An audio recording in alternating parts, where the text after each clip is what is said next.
2025 жылы Қазақстан бессмертный полк шеруін өткізуден тағы да бас тартты.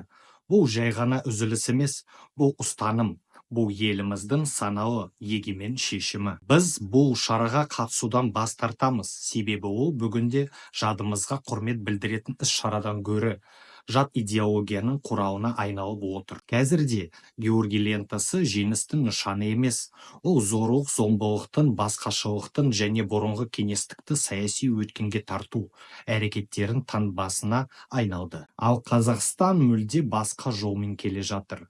Біз өз батырларымызды ұмытқан жоқпыз.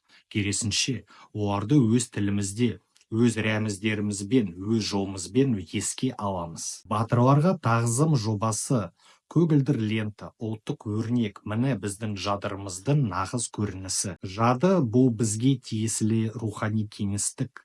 Бұл тек өткенді еске алу емес, болашақты да айналдыратын тірек. Біз енді оны ешкімнің бұрмалауына немесе өз мүддесіне пайдалануға жол бермейміз.